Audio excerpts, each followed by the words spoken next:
versículos 20 al 23, libro de Judas, es un solo capítulo. Vamos a leer versos de 20 al 23.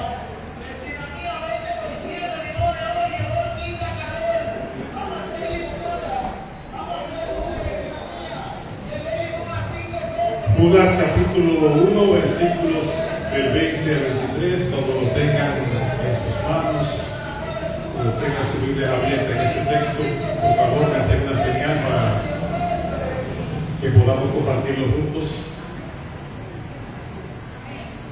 Judas 1, 20, 23 dice el texto: pero vosotros, amados, edificándoos sobre vuestra santísima fe, orando en el Espíritu Santo, conservados en el amor de Dios, esperando la misericordia de nuestro Señor Jesucristo para vida eterna. A algunos que dudan, convencerlos; a otros salvar, arrebatándolos del fuego; y a otros tener misericordia, con temor, aborreciendo la ropa contaminada por su carne. Padre, gracias en esta mañana por tu palabra, tu palabra con la que hoy ha de bendecir y edificar nuestras vidas. Rogamos que la presencia de tu Espíritu, del Espíritu Santo, habite en nosotros y en medio nuestro, de tal manera que esta tu palabra sea provechosa para nosotros, que sea como una semilla buena que es sembrada en buen terreno, donde puede crecer hasta convertirse en un árbol que da frutos, y que dé muchos frutos para la gloria de tu nombre y la bendición de tu pueblo aquí reunido y aquel que pueda recibir tu mensaje. Así lo rogamos al Padre y lo proclamamos en el nombre de Jesucristo. Amén. Puede sentarse. Les voy a contar una historia. Era un pequeño pobladito en una montaña, en una comunidad pequeña que construyó un gran muro de piedra en el alrededor de la aldea, en una pequeñita aldea. Los aldeanos construyeron una muralla de piedra para protegerse de los ataques de los animales salvajes. Así que era un muro fuerte, alto, y parecía que era un muro impenetrable. Durante años, muchos años, los habitantes vivieron tranquilos, confiados en ese muro sólido que habían construido. Pero un día un niño que solía jugar cerca del muro vio una pequeña grieta visible, apenas visible, se podía ver esa pequeñita grieta entre dos piedras. El niño fue y avisó a los adultos, pero ellos dijeron: no, eso no es nada, es solo una pequeñita fisura entre las piedras, no hay nada de qué preocuparse. Cuenta la historia que pasaron los meses, pasaron los días, llegaron las lluvias, llegaron vientos, y la grieta fue creciendo, fue aumentando en el tiempo y en tamaño, y lo que parecía insignificante al principio se convirtió en un punto débil para esa pequeñita aldea. Y cuenta la historia que una noche una manada de lobos encontró precisamente ese lugar vulnerable que existía en el muro y logró entrar. Así que lo que se produjo fue un desastre, ¿verdad? Como usted puede imaginarse. Pero la enseñanza es que aquello que había sido ignorado por mucho tiempo terminó poniendo en peligro a toda la comunidad.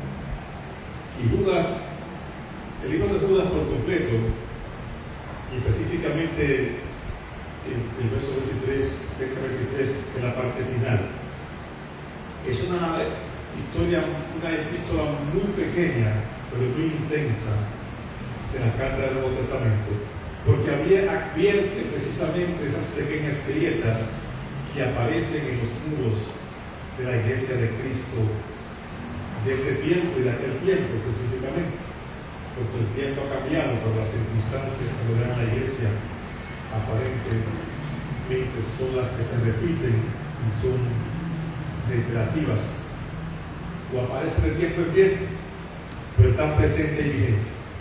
Así que como aquella grieta que pasó desapercibida, Judas habla de las falsas enseñanzas y de las actitudes que contradicen la verdad de Dios, que de manera sutil muchas veces entran a la iglesia disfrazadas de buenas intenciones, palabras muy bonitas y regularmente como nuevas revelaciones que llaman algunos predicadores o falsos maestros. Así que esta carta de Judas básicamente lo que nos trae a la memoria y nos recuerda es que no es suficiente con construir un muro sólido de doctrina sana, sino que es necesario también vigilarlo, mantenerlo y actuar con discernimiento cuando surgen pequeñitas grietas o fisuras en la fe de la comunidad. Así que Judas básicamente es un llamado a cuidar la vida espiritual, a proteger a otros y a resistir el avance del error con la verdad, con amor y con firmeza. Y por eso la exhortación, ¿verdad?, de defender la fe, que aquí en ese libro de Judas se llama al cristiano, sobre lo cual ya prediqué en otra ocasión. Así que en esta mañana de hoy quiero que podamos repasar ese texto de Judas a la luz de esa visión de ver las grietas que están en los muros de la iglesia moderna, en el interés de que podamos, primero, como ya dije, cuidar la vida espiritual de cada uno de nosotros, proteger a otros y enfrentar el avance de ese tipo de error con la verdad, con el amor, pero con fuerza y con vigor. Así que esta carta de Judas se escribe precisamente a los creyentes en un llamado a la defensa de la fe. En el versículo 3 claramente habla sobre eso. Y se daba o se dio este contexto, en el contexto que esta enseñanza se escribió, que este texto de Judas se escribió, esta carta de Judas se escribió. Se trataba específicamente de falsos maestros que se habían infiltrado dentro de la iglesia de su época y estaban promoviendo doctrinas corruptas y conductas inmorales. Y bueno, quizás no es el caso de este tiempo, pero quiero que usted vaya viendo cómo las falsas enseñanzas que han traído y se han colado en la fe cristiana todavía ejercen influencia y son esas pequeñas grietas que se han colado y que existen dentro de la iglesia cristiana que están socavando los muros de la verdad y de la doctrina cristiana que se establece en la Biblia. Así que Judas hace una advertencia severa, fuerte, y dedica esta carta básicamente a describir la naturaleza, la conducta y el destino de esos falsos maestros que se señalan, y comparándolos con personajes bíblicos como Caín, como Balaam, como Coré, refiriéndose a esos falsos maestros. Y como decía, un llamado a la vigilancia por el peligro espiritual que representa. Judas no simplemente hace una denuncia y dice ese es el problema, sino que Judas llama también a los creyentes a fortalecerse y cuidarse mutuamente, y pienso que es el objetivo esencial de la enseñanza. No es suficiente con saber el problema, hay que enfrentar el problema. La mayoría de las veces, y bueno, esa es una práctica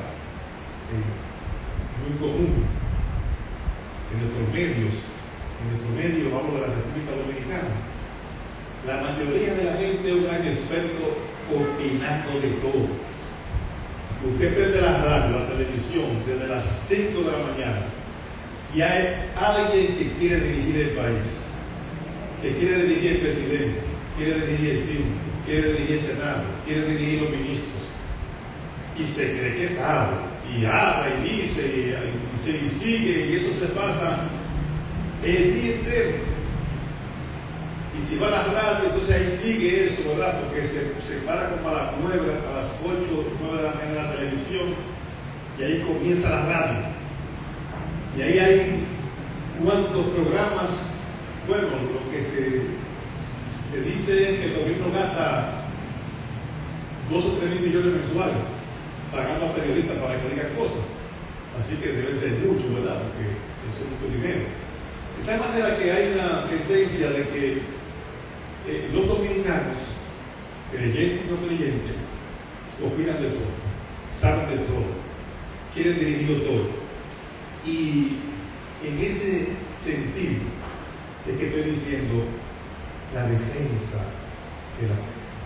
Es que estoy diciendo que no es simplemente decir el problema. Usted quiere dirigir el gobierno, dirigir la iglesia, y decir, yo digo, usted defienda la fe. Eso es lo que dice Judas. No es simplemente estoy diciendo que cuál es el problema. Es que te estoy diciendo que tiene que defender la fe. Tú estás puesto para eso.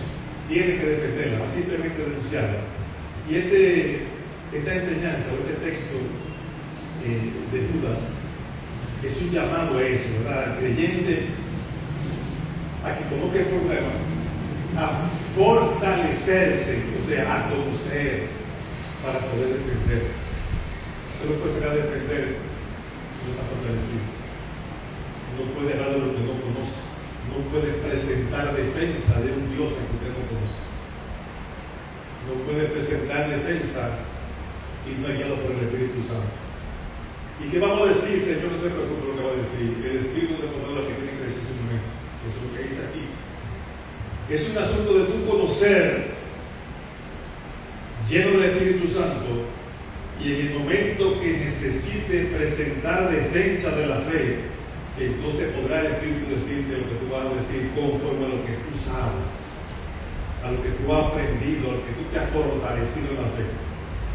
Para que esta carta de Judas es un solo capítulo, pero es un capítulo con un contenido impresionante de enseñanzas, porque es de las pocas cartas que está dando un mandato, una estrategia, una forma de cómo enfrentar las condiciones que enfrentó la iglesia de aquel tiempo, por lo cual desaparecieron muchas que hoy no existen, por lo cual muchas el Señor quitó el candelero de su lugar, porque la gente se quedó, entiendo, ¿verdad?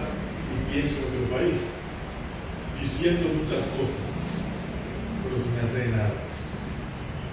Me decía un hermano el otro día, ¿tú conoces a hermano Jorge Montalvo? Digo, no la conozco personalmente, pero sé quién es, la hija del pastor Montalvo. Y he visto cómo ella lucha, digo, sí, la tengo en las redes ahí, yo la veo, no tengo Twitter que leo, yo no la tengo en las redes. Usted sabe que la iglesia tiene todas las redes. La tengo por Facebook, por Instagram, por Twitter, todas esas cosas, pero yo no me hablo en Twitter, porque es más chiquita la cosa, sale en el chisme, en la liberación, sale más noticias. Él me da tanta pena ver esa señora, no sé si es joven o vieja, sola defendiendo la fe de los cristianos. Y yo digo, ¿cómo están los pastores que tienen acceso a los medios de comunicación? ¿Cómo están los catequistas? ¿Cómo están las congregaciones de la unidad evangélica? El CODE, el CONEDO, el CONACOP, ¿cómo están esos pastores? ¿Cómo están las federaciones de pastores? ¿Dónde están las asociaciones de pastores? ¿Dónde están? Esta mujer sola defendiendo la fe. Enfrentando, hablo de las cristianas que yo quizás hay muchísimas que están en eso. Hablo de ella porque ella yo la veo en las redes que está, y va a los medios, y sale, y protesta, y dice cosas. Y yo digo, ¿y dónde están los cristianos evangélicos? Porque todos tienen Twitter, Facebook, esas redes, nadie dice nada. Ni siquiera le dan un retweet, nada, ¿cómo se llama? Es un post que se llama. ¿Y dónde está la defensa de la fe? Y entonces yo le decía, hermano, no se ve vergonzoso que los pastores estén pidiendo prestados para hacer templos y hacer cosas de edificaciones suntuosas, porque trabajan de defender la fe. ¿Dónde están? ¿Dónde están? Y entonces yo decía, eso no es una labor de un día, porque los abortistas y los degenerados que promueven el aborto, el matrimonio homosexual, cada vez que se va a aprobar el Código Procesal Penal, que no incluye el aborto, ellos salen con dinero a la calle a publicitar su cosa y van a 3 programas de televisión, a uno, al otro, aquí, salen una carta, publican una publicación. Yo digo, ¿por qué los evangélicos no quieren invertir dinero en una acción diaria? Pero nadie llamó a nadie para eso. Entonces yo digo esto porque uno lo que dice eso, hay que defender la fe. Nosotros, desde nuestro espacio, de que tenemos nosotros, y cada quien de su espacio, porque aquellos líderes pastorales que Dios le ha dado la facultad, no, la posibilidad de ejercer influencia en medios de comunicación, que pueden ir al Palacio Nacional, que pueden ir a los periódicos, a la televisión nacional, le pedirán cuenta. Pero a ti y a mí, que tenemos nuestro medio de hacer nuestra influencia, también daremos cuenta. Así que este es un llamado para defender la fe. No cuando llega la ley del aborto, o con una publicación, cuando el presidente quiere hacer una desacralosura que hace, que quiere hacer una ley para meterse a los pastores. Todos los días. Porque este país es de mayoría de gente que cree en Dios. Cristianos pocos, pero una mayoría que cree en Dios. Entonces, ¿cómo es posible que 3 gatos que no creen en Dios estén marcando el paso y el destino de un país de gente que cree en Dios? Porque nadie defiende la fe. Todo el mundo le deja a otro lo que es su responsabilidad. Todo lo que dice es hay que defender la fe. Y hay una grieta en el muro que se llama falsos maestros, que se han infiltrado y han contaminado la iglesia de Cristo desde aquel tiempo. Y vamos a hablar un poquito de eso, de las grietas y los muros de la iglesia. Así que probablemente en esa acción que habla Judas en la época que le tocó enfrentar el problema, o ver el problema, se refiere que quizás hayan existido acciones sediciosas que buscaban socavar la fe, la moral y la unidad de la iglesia cristiana. Recuérdense que la iglesia cristiana venía de una unidad sólida. Una iglesia que estaba siendo perseguida, que estaba siendo diezmada, maltratada. Recuérdense que hablamos de la época de Nerón, de Calígula, que había los grandes policías romanos, cuando los cristianos eran llevados para que hacen los leones, para divertirse viendo morir los cristianos en la época del Imperio Romano. Y esa iglesia, en medio de esa persecución tenaz, feroz, malvada, creció y se fortaleció. Y nació una iglesia, cuando ya vino el emperador Constantino, 300 años después de Cristo. Lo estoy diciendo. Una iglesia que vivió 300 años perseguida y acosada la mayor parte del tiempo. Fue una iglesia poderosa, vigorosa, una unidad perfecta que nadie pudo destruir. Y entonces esa iglesia, cuando llega a ese momento, empieza a ser invadida por falsos maestros que quieren socavar la fe, destruir la fe, y entonces empiezan las acciones sediciosas, acciones que van dirigidas contra la autoridad establecida por Dios, acciones que van dirigidas a socavar o destruir las enseñanzas que Dios estableció. Ya no sediciosas porque están dirigidas por personas físicas que muchas veces arrastran multitudes tras de sí y que lograron contaminar la iglesia, y muchas cosas que hoy vemos, ¿verdad?, producen efectos indeseados en la iglesia porque nadie no lo hemos ocupado de tapar esa grietica y de sacar esas doctrinas. Hemos construido quizá grandes muros, pero no lo hemos cuidado. Lo hemos dejado, ¿verdad?, sin hacer nada, y hemos dejado pasar por alto pequeñitas grietas que al final son espacio para que entren esos lobos a destruir lo que Cristo ha construido. Así que Judas no da los detalles, no dice detalles específicos de lo que sucedió, pero las acciones que Judas dice, su lenguaje, el lenguaje que utiliza, sugiere que había individuos que representaban una amenaza seria y activa dentro de la comunidad. Así que de lo que este texto narra y el contexto del capítulo completo, podemos inferir, deducir o ver algunas acciones o actitudes que según Judas en este texto, que según Judas y en textos paralelos al Nuevo Testamento, nos dan idea de lo que hicieron esos falsos maestros para lograr promover, introducir esas doctrinas falsas. Dice el versículo 4, dice el versículo 4, que se han infiltrado encubiertamente. Lo que implica que no se trataba de gente de afuera. Lo que dice que no se trataba de gente externa.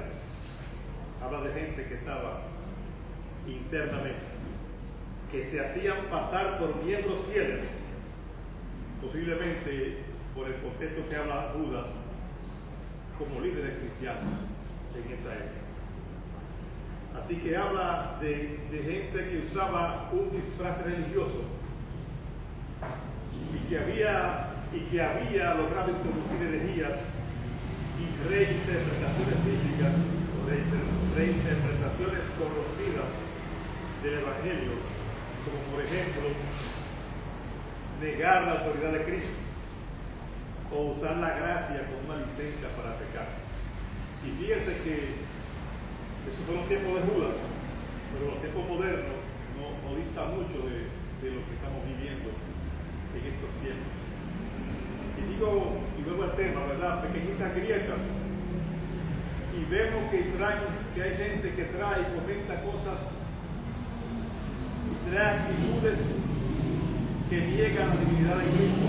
Quedamos callados, no hacemos nada. Uno dice, hay que defender la fe. Tiene que defender la fe.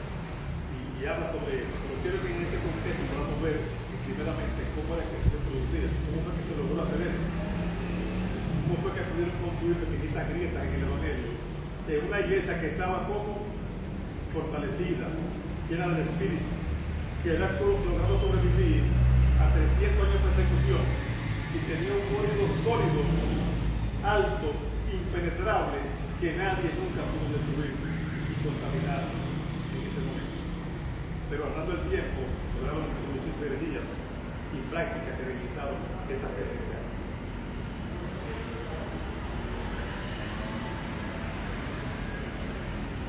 Líderes o personas disfrazadas de religiosos. Hablo de que ese tipo de personajes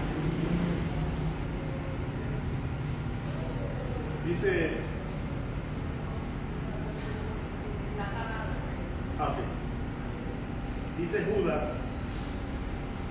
que los acusa Judas en el versículo 4 de convertir la gracia de Dios en un libertinaje. Así que probablemente era del tipo de personas, del tipo de liderazgo que existía en ese momento, del tipo de infiltrados que existía en esa iglesia, en la iglesia de ese tiempo, que hablaba de una ética permisiva, hablaba de la posibilidad de vivir siendo cristiano fuera, o sin tomar en cuenta, más bien, sin tomar en cuenta los lineamientos y mandatos morales que establecía la palabra de Dios. O sea, en otras palabras, era gente que promovía y decía, yo puedo ser creyente, pero yo no estoy obligado a vivir ni a ajustar mi vida al ordenamiento moral y ético que exige la palabra de Dios. Lo que usted ve ahora mismo, se ve en el tiempo. Gente que dice que es cristiano, llevando una vida fuera de la ética y la moral cristiana. Eso fue todo el tiempo. penetración a la fe cristiana de ese modelo de prácticas que no eran bíblicas, que nunca fueron aprobadas por la palabra de Dios y que nunca estuvieron en la iglesia de Cristo. Hablo de ese tipo de modelo de penetración, de ese tipo de enseñanza, porque no la doctrina, porque es una cosa que son verdaderas, ese tipo de enseñanza que se logró colar entre la iglesia cristiana, esas pequeñitas grietas que llegaron a la cosa principio. La gente quería ser o pensaba que podía ser cristiano sin ajustarse a las prácticas que exige la vida cristiana. Y hoy ese es un problema para la vida cristiana, de la fe del mundo entero. La gente cree que puede decirse seguidor de Cristo viviendo una vida fuera del orden que Cristo establece. Y nadie tiene que eso es verdad. Y hablo de ese relativismo moral y libertinaje que se llegó y que se estableció en la iglesia. Hablo de la normalización de prácticas sexuales y morales. Ahí en el versículo 7 habla Judas de esa vinculación con Sodoma y Gomorra. Y mira lo que había en Sodoma y Gomorra, porque ya te sabes lo que es Sodoma y Gomorra. Usted está hablando de que esas falsas enseñanzas estaban queriendo poner como algo normal, como una práctica que no era pecaminosa, acciones y prácticas inmorales en la sexualidad. Hoy es de todo, ¿verdad? Iglesia de los LGTB, ministros que son homosexuales, que son pro aborto. Hablo de ese tipo de cosas. Y lo que estoy diciendo es, no es que usted sepa que eso es malo, es que usted defienda la fe con la verdad y el amor. Tiene que defender la fe, porque si no lo hace, esa gente se va a convertir en un espacio de solo penetrar la iglesia y se va a contaminar todo el cuerpo. Hablo de la división dentro de la iglesia porque habla de esa gente que sensualmente, que su vida sexual no llena del espíritu, entonces quieren que el resto viva sensualmente como ellos, y obviamente tienen que arrastrar para vivir en esa vida fuera de Dios, en la voluntad de Dios. Y recuerdo lo que estoy diciendo, estaban dentro, no estaban fuera. Así que esas enseñanzas se han colado en la iglesia y están ahí, y la gente piensa que son elementos verdaderos y genuinos, porque no entiende la palabra de Dios, no se deja guiar por el Espíritu, y piensa que esas enseñanzas que existen y se dicen, y que todo lo que sale por internet y por las redes es verdadero. Entonces han logrado que se produzcan rupturas internas en las iglesias cuando esas personas que se dicen ser espirituales sin serlo arrastran a los demás hasta que los llevan a vivir fuera de la fe cristiana. Así que habla de esos grupos que establecen sectores, o antes se llamaban tendencias de los partidos, serían sectas o grupos dentro de las iglesias con una falsa promesa de crecimiento espiritual vinculados a esas prácticas que estoy diciendo. Hablo de grietas en la comunidad cristiana, de divisiones que se producen por el sectarismo que se crea con gente que se dice espiritual, que quiere o que provoca o quiere que los demás vivan sensualmente como ellos viven y no guiado por el Espíritu Santo. Y es un punto relevante. El cristiano vive guiado por el Espíritu. Simplemente. Las prácticas puede que no sean pecaminosas y que no sean malas, pero usted vive guiado por el Espíritu. Usted no puede vivir guiado por su alma, ni por el alma de otro más que no quiera someterse al Espíritu y te quiera arrastrar a vivir en ese modelo de vida que no le agrada a Dios. Porque fíjese, no es un tema de pecado o no pecado. Tema de obediencia a Dios. El cristiano tiene que aprender a vivir guiado por el Espíritu. Y Dios te va a llevar, ¿verdad?, a hacer lo que tiene que hacer en las cosas que son de orden específico, que no están en la Biblia determinadas. Muchas veces, cuando usted va a elegir su pareja, que quién se casa, cuando va a elegir si se va de viaje, si se va de vacaciones, si compra, si vende, guiado por el Espíritu. Porque solamente Dios te puede dar la respuesta a esa necesidad particular o esencial de tu vida. Y hay cosas que te pueden parecer buenas y no son buenas. Hay caminos que no pueden parecer buenos, pero son caminos de muerte.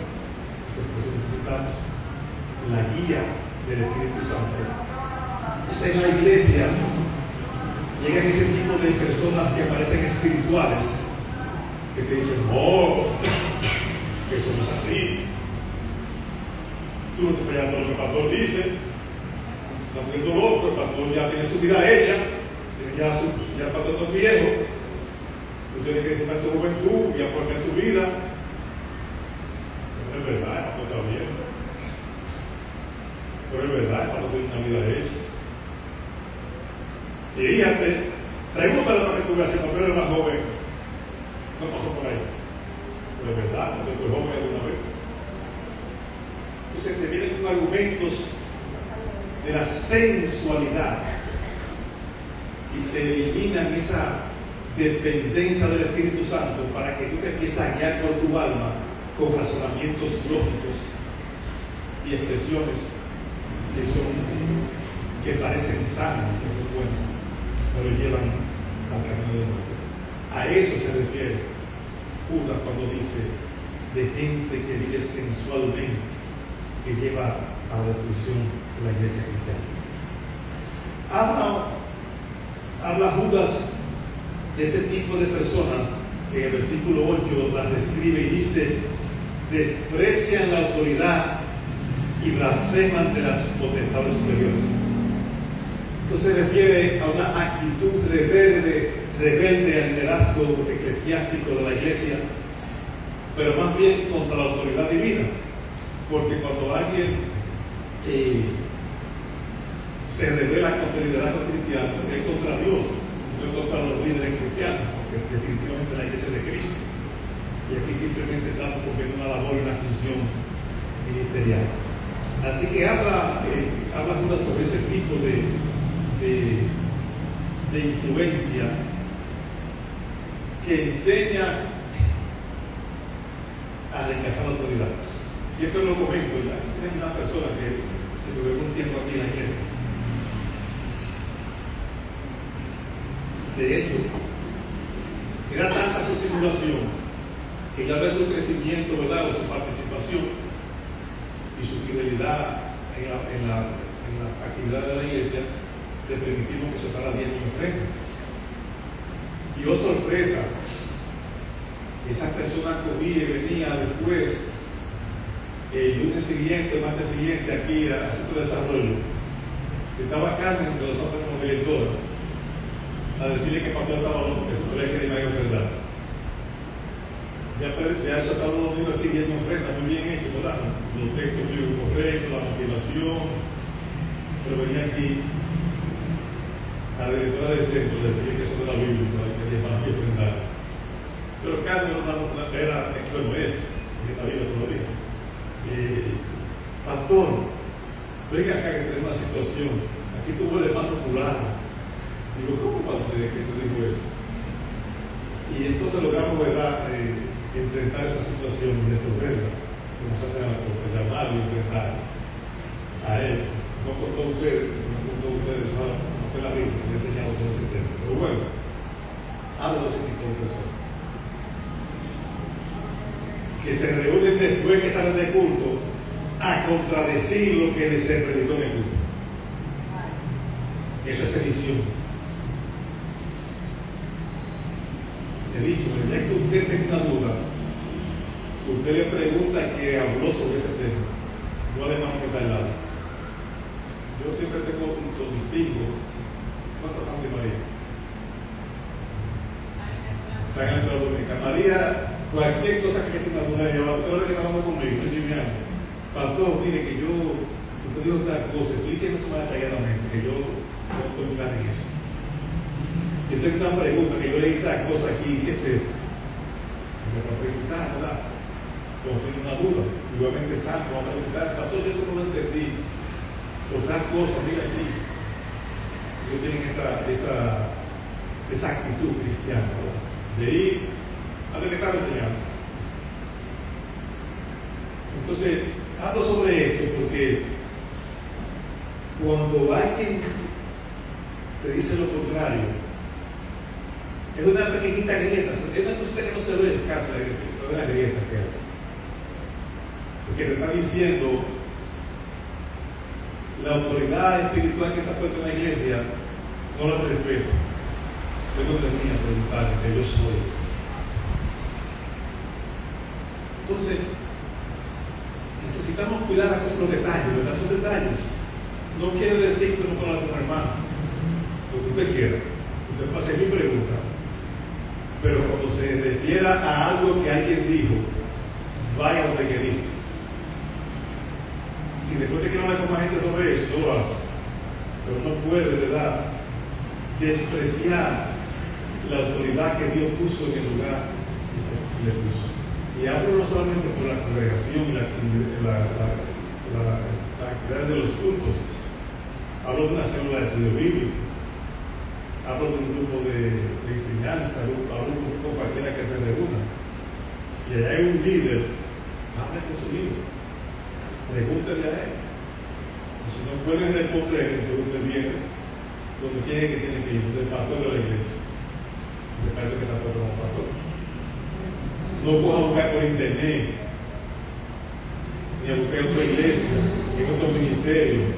Vaya donde Dios lo puso a ser edificado. En este caso, esta congregación. Porque de lo contrario, usted está despreciando la autoridad de Dios sobre la iglesia, porque quien pone los pastores es Dios.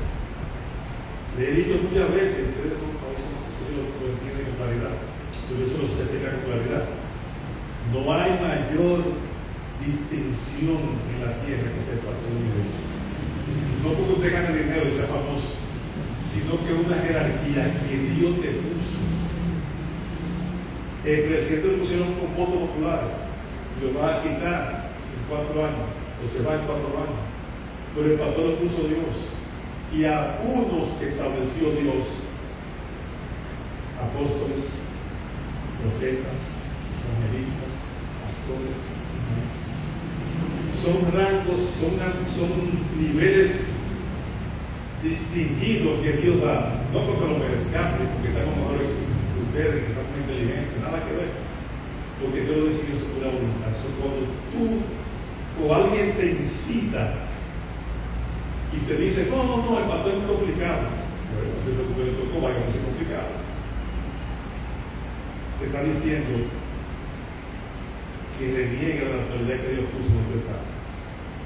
Es una sencillez, es una cosa muy simple, pero una crítica que socava y se mete el diablo y te van a enseñar cosas que son falsas, buscando cosas que no son como Dios ha dicho. El problema, yo le insisto con esto. Usted sabe que yo no le pongo límite de nada, de libre, ¿verdad?, de actuar en el escenario. Solamente le digo eso, no es lo que yo digo. Usted puede buscar lo que usted quiera, puede leer lo que usted quiera, pero como se vaya a guiar, esto es lo que le estoy enseñando aquí. No pero que usted lea allá. ¿Tiene alguna duda? Venga aquí, vamos a ver lo que está diciendo. La iglesia está contaminada de falsas enseñanzas, de falsas doctrinas. La iglesia cristiana desapareció en Europa y gran parte de Asia porque no supo defender la fe y permitió que se contaminara la estructura base que Dios estableció. Y de eso que Judá habla, de esa división interna que se provocó por falsas enseñanzas. Y hablo también, lo que decía ahora, del desprecio a la autoridad espiritual y divina que Dios ha establecido, que que dice el versículo 8 en el libro de Judas, y habla de esa actitud rebelde que se siembra y que se propaga contra los líderes eclesiásticos, que en definitiva es contra la autoridad divina. Y de hecho, en los tiempos de Judas, el problema era que había un rechazo a las enseñanzas apostólicas de la iglesia. Y la rebeldía llevaba, ¿verdad?, una sedición, un amotinamiento contra lo que Dios había establecido y contra las enseñanzas específicamente apostólicas, suplantadas por nuevas revelaciones, por sueños, por visiones. Igualito que ahora. Muchísimos ministerios, algunos ministerios, quizás son pocos, aquí son muchísimos, hay más de 2, que se guían ahora por sueños y experiencias personales. Y hay uno de los 8 que estoy hablando. Porque yo me soñé, porque el Señor me reveló. Bueno, hermano, si el Señor le reveló ese sueño, eso es para usted. No lo traiga a la iglesia. Es un sueño suyo, ¿verdad? Ya que ve que Dios se lo reveló. Y ese es el que Dios de este mundo, Dios de la tiniebla. Pero no establezcamos nunca con una doctrina y un principio bíblico, una revelación personal o un elemento de sueño y cosas como semejantes. No se puede. Es un tema que se queda estrictamente personal. Y habrá que discernirle espiritualmente, porque si contradice lo que está en la Biblia, usted hizo la cena, o se comió poco, o comió demasiado, y se soñó como un sueño, una pesadilla, más que un sueño. De manera que hablo sobre este tipo de cosas, porque hablo de esos elementos que van dirigidos en una rebeldía contra la autoridad y el modelo que Dios estableció y la palabra que está escrita. Y eso da mucho pánico, ¿verdad? Usted ve y escucha a pastores, líderes cristianos, dirigiendo ministerios gigantes y ministerios pequeños, guiados sexualmente por la voluntad de la carne. Habla del apóstol Judas sobre la apariencia de santidad. Habla de cómo con lisonjas, con esas vacías, se suelen atraer falsos seguidores. Los falsos líderes atraen seguidores hacia sus ministerios. Y dice el versículo 16 que se convierten en manchas en los ágatas. Así que son fuentes de contaminación. Aquí es una práctica común, lo hemos vivido. Cuando algunos pastores ven que usted va creciendo y se va levantando en la fe, te ofrecen un cargo, te ofrecen que haga cosas en otro ministerio, porque donde tú no vas a crecer, donde tú estás no te valoras. Usted tiene que primero capacitarse. Y después que usted se instruyó, entonces vamos a ver que desarrolla su vida espiritual. Y entonces tú podrás servir y ministrar al Señor. Tú podrás hablar de Cristo como tú conoces a Cristo. No se puede antes. Ese tipo de corrupción es una corrupción espiritual, porque implica engaño, implica lisonjas, implica promesas falsas, promesas vacías, que la gente las mueve de un lugar para otro con ese tipo de práctica. Al final colapsa. Mire, desafortunadamente es así. Muchos cristianos están en tanta actividad repitiendo cosas que otros dicen, repitiendo doctrinas de hombres y prácticas que no quiere decir que son pecaminosas, sino que no son guiadas por el Espíritu, que cuando se ven en el mundo real que ya no están en tantas actividades religiosas porque el tiempo no les da y tienen que enfrentarse a la vida laboral y al mundo real, académico, muchas veces se apartan de la fe. No están en ninguna parte. Porque realmente nunca estuvieron guiados por el Espíritu.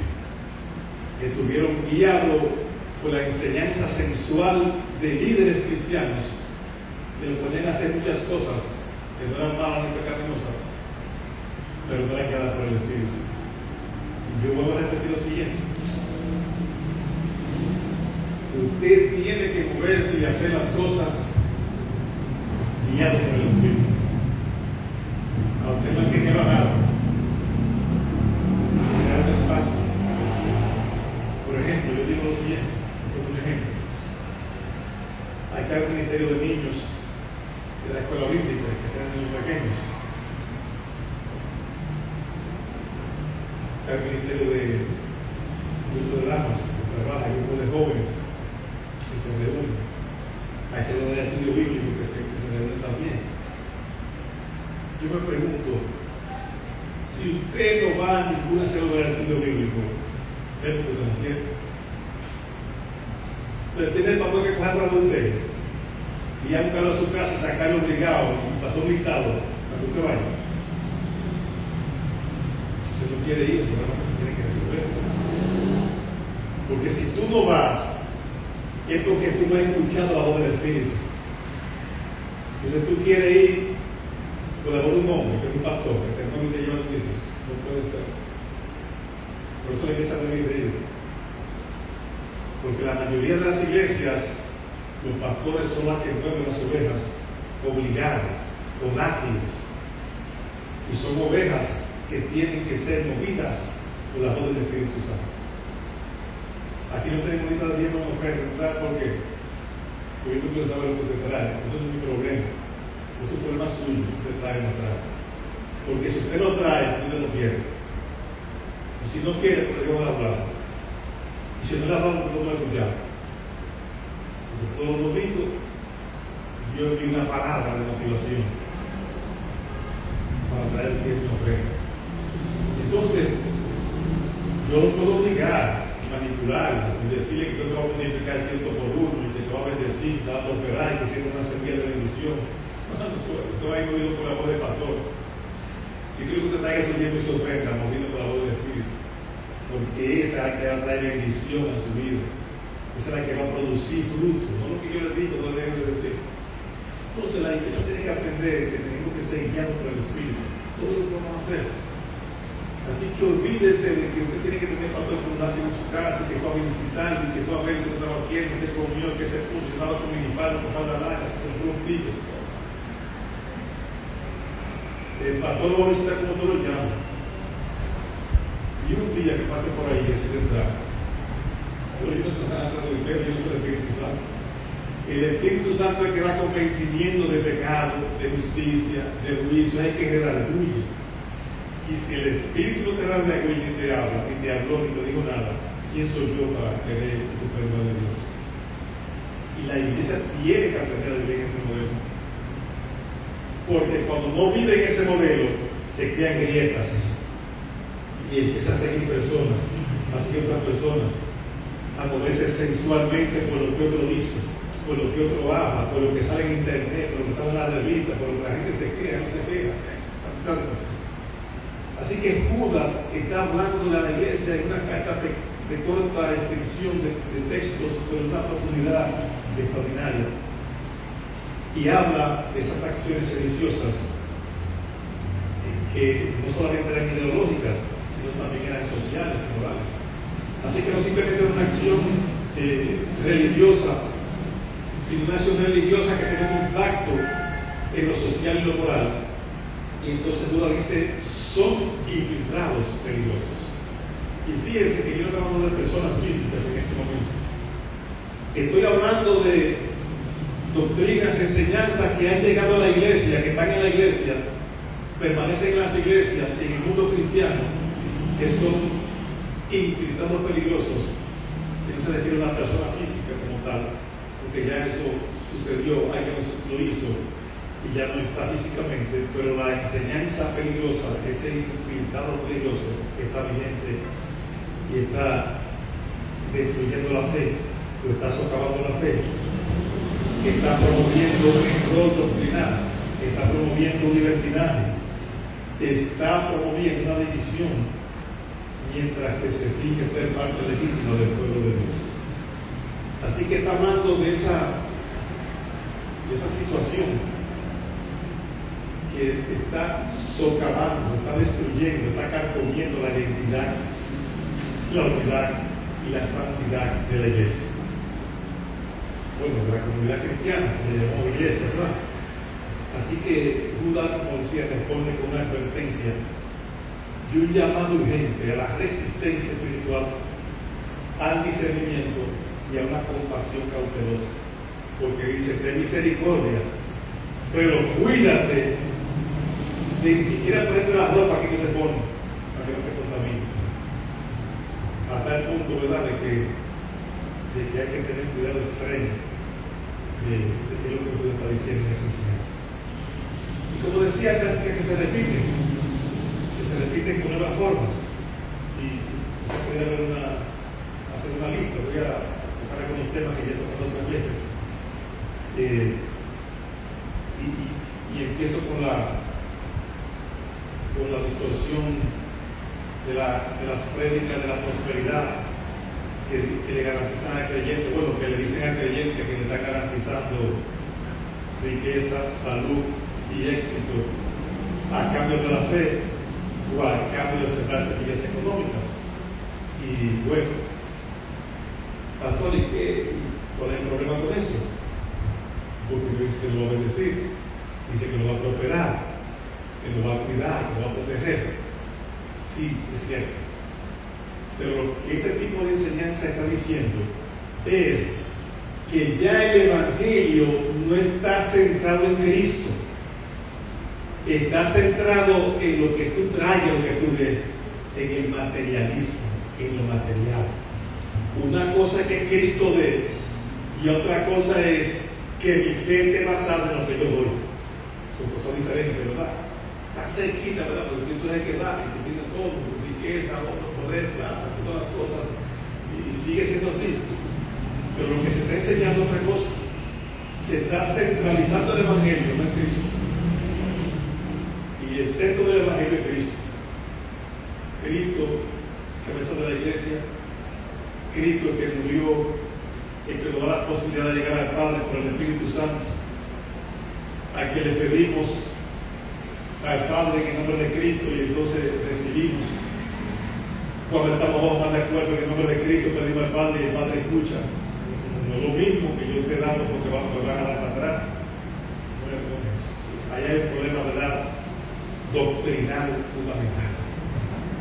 Y es de lo que habla Judas, ¿verdad?, en aquel tiempo, y que en este tiempo eso es el día a día. Y ahora cuando hay temas de los abortos, las leyes que están en el Congreso, eso pro aborto y pro perversidad, publican todos los días esos videos de esos pastores, falsos maestros, para hacerle ver al mundo como que toda la iglesia cristiana es en ese tipo de prácticas mandatas y paganas y apóstatas que estamos viviendo. Y entonces hay una fisura y la iglesia de Cristo callada y sentada, que no dice nada. Dice Judas, hay que defender la fe ardientemente. Hablo de que convierten la fe en una transacción.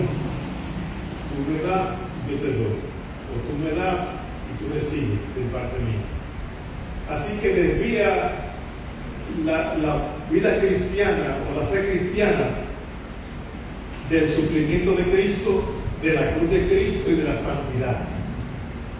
Lo que pasamos hablamos sobre eso, ¿verdad? Es una prédica muy larga. Pero no fue larga, ya no hay que decir más nada. Sobre lo que es el tema, ¿verdad?, de la santidad, de lo que significa ese sufrimiento, en lo que se fundamenta nuestra fe. ¿Qué es lo que dice la Biblia? En el mundo tendré aflicción. Para el día que llegue la aflicción, que no se asuste. Ay, Señor, me abandonaste. No, que te tocó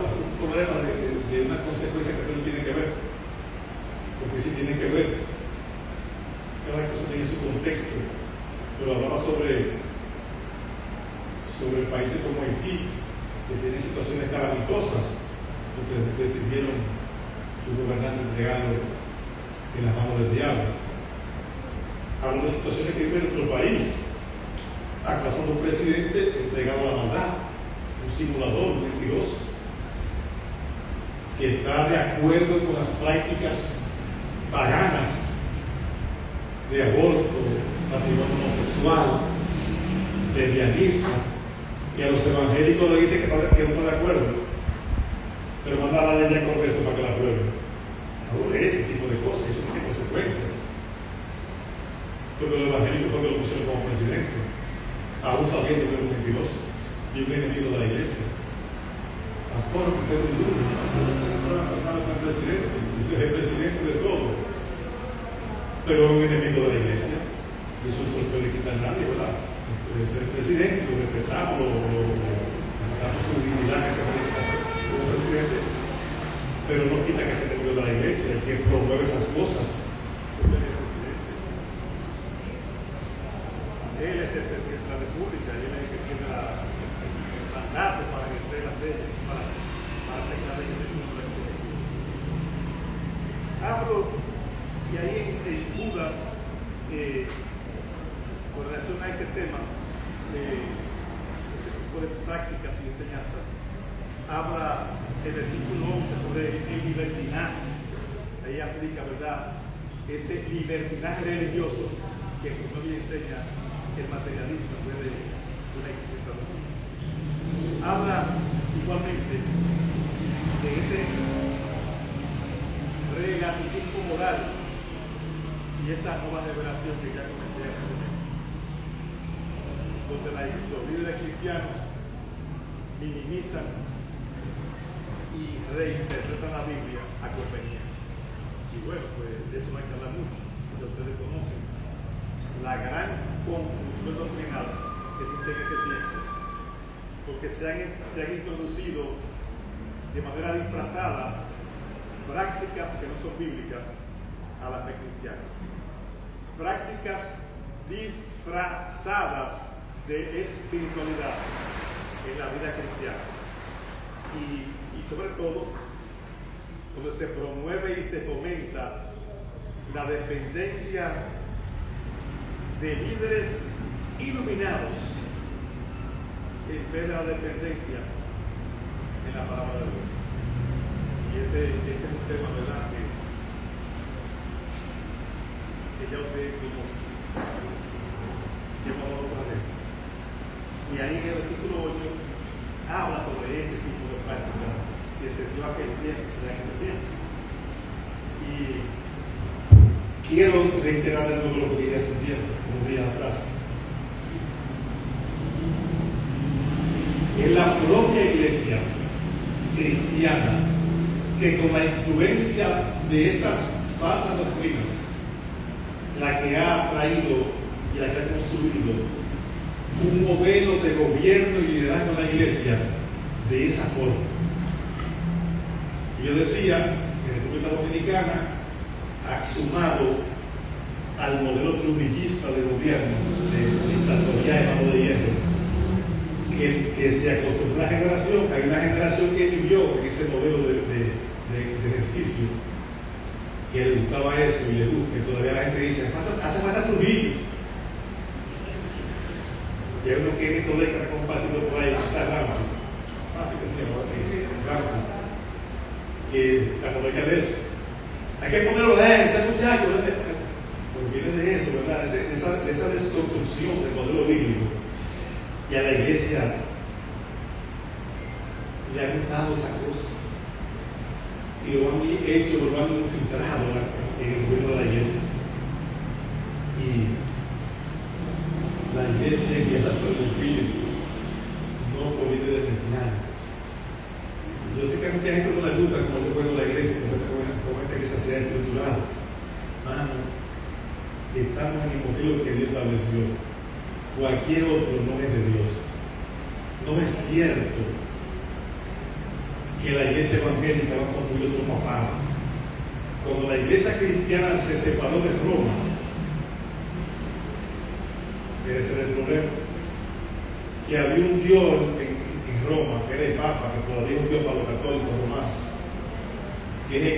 el único que habla con Dios y el que decide por todo el mundo católico romano. De eso es lo que nos separamos. De eso es lo que Dios nos sacó de esas prácticas paganas, heréticas, apóstatas. Y entonces ahora hay muchos evangelios que quieren construir lo mismo. Y ya tienen cantidad de títulos: patriarcas, apóstoles, ministerios apostólicos. Hermanos, eso es mentira. Dios estableció iglesias. Punto. Y cada iglesia que es parte de la iglesia universal de Cristo le habla del Espíritu Santo, Dios la guía conforme a la necesidad de cada lugar. Y usted ve la iglesia que está en Corinto, la que está en Gálatas, la que está en Éfeso, y son problemas diferentes, y Dios le habla de diferente manera a cada uno conforme a su necesidad. Y va a Apocalipsis, a las 7 iglesias, y son 7 situaciones diferentes. Y Dios cada uno la trata por el Espíritu. Entonces, bueno, pues el modelo bíblico. No podemos traer y contaminar la fe con ese tipo de prácticas y modelos que Dios no ha establecido. Hablo del abuso de poder, hablo de la acomodación moral para aceptar el pecado por sin arrepentirse. Y es un tema para arreglo en las iglesias.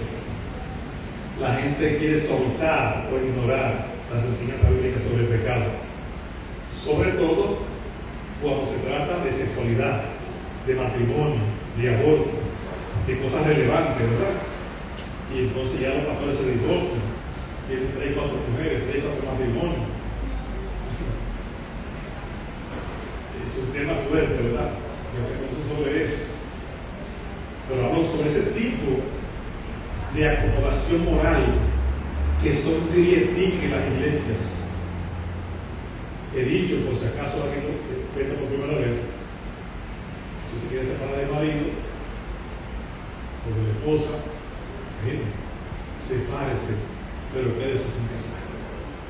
No se puede volver a casar mientras el marido esté vivo o mientras la mujer esté viva. Elija bien. No podemos, ¿verdad? Son trieticas, ¿verdad? Usted sabe que yo lo que le enseño, eso es lo que usted quiere. Pero tiene que saber cómo es así por eso. Y que porque tal pastora se casó y tal pastor se casó y ellos dijeron y explicaron, no sé lo que dijeron, que esa es la otra cosa. Porque dice esta Biblia que está aquí, que es la que está ahí. En todas las traducciones que existen, eso. Yo no se puede contradecir. Y hablo de suavizar pecados, porque hay pastores que son pro abortos, hay pastores dominicanos, líderes cristianos, pastores prominentes a favor del aborto. Son sus problemas. El tema es que ese tipo de prácticas y enseñanzas condujo a divisiones en la iglesia en aquel tiempo. Se crearon bancos, sectores, líderes, culto a las personas, y entonces empezó a fomentarse ese orgullo espiritual y esos conflictos empezaron a crecer. Y se crearon iglesias dentro de iglesias. La Reforma Protestante existió en varios países, con Calvino y Lutero al frente de cada movimiento y otros más, probablemente con ellos, que llevan quizás 4 o 5 países. Personas, líderes importantes, y hoy cantidad de movimientos que se han derivado de él. Yo le insisto, ¿verdad? El modelo que está aquí. Usted puede guiarse por otro, pero el que está aquí es el que está escrito y ese es el que estamos llamados a promover. Así que, en conclusión, esto es un cambio de actitud de Judas y dice, bueno, anímese y de humildad de un cambio. Vamos a hacer una acción de instrucción positiva para garantizar que los fieles puedan mantenerse firmes. Y entonces llaman el versículo 20 a fortalecerse en la fe. Llama y en el versículo 21 a permanecer en el amor. Y ya en el 22 y 23 a misericordia y discernimiento. Y sobre todo, en lo que respecta a la fortaleza de la fe, digo lo siguiente: hay que crecer día por día. Una necesidad urgente, porque la palabra de Dios es revelación. En la medida que podemos estudiar, escudriñar, pues el Espíritu va revelando, va hablándonos, va abriéndonos el entendimiento, nos vamos siendo guiados. Pero oiga bien, usted tiene que dejarse guiar, tiene que moverse donde uno mueve. No esperen que nadie lo mueva. Decía hace un momento, que no complete la idea, hay muchísimos ministerios para servir. A veces uno los llama y los pone a servir en algunos ministerios, pero usted que tiene que moverse. Pastor, yo quiero servir con los niños. Siento una motivación del Señor a colaborar con los niños. Me siento motivado a colaborar con la limpieza. ¿Qué puedo hacer? Usted tiene que acabar para eso. Movido por el Espíritu. Porque si no mueve el Espíritu, ¿de qué vale eso? De nada. Se movió dirigido por alguien que lo dirigió. Bueno, a veces se mueve y no pasa nada. Necesitamos la guía del Espíritu, esa fortaleza en la fe, que solamente nos lo da el crecimiento en el Espíritu, fundamentado en la verdadera fe. Y sobre todo, acompañado de la oración. La oración es el pilar de la fe, de nuestra fe. Hablaba también, versículo 21, permanecer en el amor, conservarse en el amor de Dios, esperando la misericordia de nuestro Señor Jesucristo para la vida eterna. La permanencia en la fe, la perseverancia cristiana, se basa en el amor divino y en la esperanza de la vida eterna. ¿Y qué es lo que pasa con esta enseñanza falsa que ha llegado a la iglesia cristiana? Que la gente está buscando la aprobación de los hombres, la aprobación humana. Entonces la fe de cristiano está fundamentada en la aprobación del hombre, no de Dios. Que hay un problema. La aprobación del hombre, y ni siquiera se piensa en la vida eterna. Estamos pensando en el hoy, pero no en la vida eterna. La fe cristiana, el hombre te puede decepcionar. Dios te va a decepcionar. Y la expectativa nuestra no es el bienestar presente, es la vida eterna, la eternidad en la presencia de nuestro Dios. Ese debería ser el sustento de nuestra fe. Permanecer en el amor de Dios, lo que significa es eso, que yo estoy basando mi vida cristiana, mi perseverancia cristiana en ese amor de Dios para conmigo, para con la humanidad, en expectativa de una vida eterna, porque en la vida presente lo que puede pagar es traición, engaño, mentira, sufrimiento.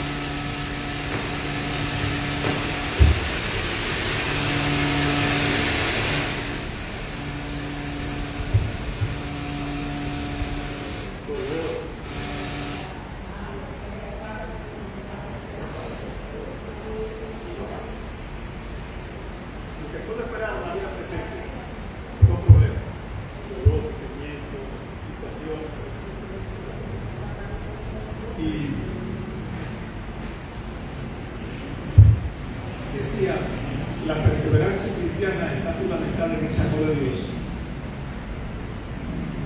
Porque en el mundo usted puede traer todas las cosas malas, pero usted es sostenido en el amor de Dios y en la expectativa de que estamos aquí en el tiempo presente cumpliendo una misión y un propósito en esa etapa de santificación que nos corresponde. Yo estoy a la expectativa de un tiempo en la presencia del Dios eterno, y entonces puedo enfrentar todas las etapas de la vida y vivir sabiamente. Y habla del verso 23 del discernimiento.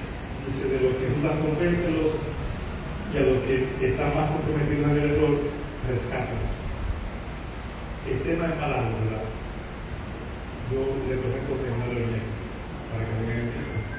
Vamos a ponerlo de pie, vamos a orar, y entonces nos despedimos de hoy.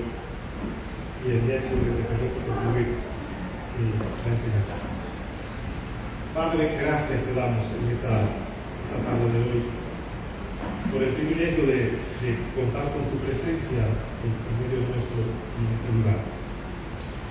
Gracias porque nos va llevando paso a paso y va cuidando nuestro paso en esta tierra para poder permanecer firmes en un tiempo de tanta complejidad en el hecho de que el enemigo llega de manera muy astuta y sagaz, y aprovechando la debilidad de la iglesia en el transcurso de los tiempos y con los siglos, entonces logra causar problemas. Pero qué bueno que tú lo vas llevando y edificando para entender y para poder reaccionar y accionar como corresponde al tiempo presente, para que tu propósito se cumpla, para que la causa de Cristo cumpla el propósito para el cual ha sido determinada en esta tierra. Gracias porque nos advierte de las grietas en los muros y por permitirnos tener una posición hoy activa para proteger y restaurar a aquellos que han sido afectados. Guíanos con el poder de tu presencia. Que la sangre de Cristo cubra y borre nuestros pecados, cualquiera que sea de pensamientos, palabras, acciones, omisiones, de tal manera que estemos bajo la protección divina, que tus ejércitos estén ahí apostados, dispuestos para cuidarnos, guardarnos, protegernos, y tu Espíritu para advertirnos y guiarnos a toda la verdad. Llévanos no solamente con la protección, sino también da la bendición a tu pueblo que necesita hoy, oh Dios, tener cada día la bendición de la provisión del cielo. Estamos siendo víctimas de una situación compleja que se ha generado a causa de la propia acción de los hombres. Pero nosotros tenemos una ciudadanía celestial y apelamos a esa ciudadanía celestial para que tu misericordia nos alcance cada día, Señor, y estemos también provistos para cualquier necesidad del cuerpo, del alma y del espíritu. Mira a aquellos hermanos que están padeciendo situaciones especiales y particulares de cualquier tipo, especialmente los hermanos de la fe, Señor, para que tú mires las situaciones de salud física y tú también tengas la misericordia extendida sobre ellos, de manera que tengan solución a los problemas que están viviendo en la superabundante gracia y poder que solamente tú tienes para resolver en el orden sobrenatural las cosas naturales que la ciencia y los hombres no pueden dar respuesta. Lo presentamos, Señor, para que tú proveas toda necesidad y que también gocen del refrigerio de tu presencia hoy mismo, Señor. Y nosotros también pedimos que nos conceda la gracia de poder seguir habitando y de habitar al abrigo del Altísimo y de morar bajo la sombra del Dios Omnipotente. Así lo rogamos a nuestro Padre Celestial y lo pedimos en el nombre de Jesucristo. Amén. Amados, Dios le añada bendición y gracia y nos vemos el miércoles de hoy.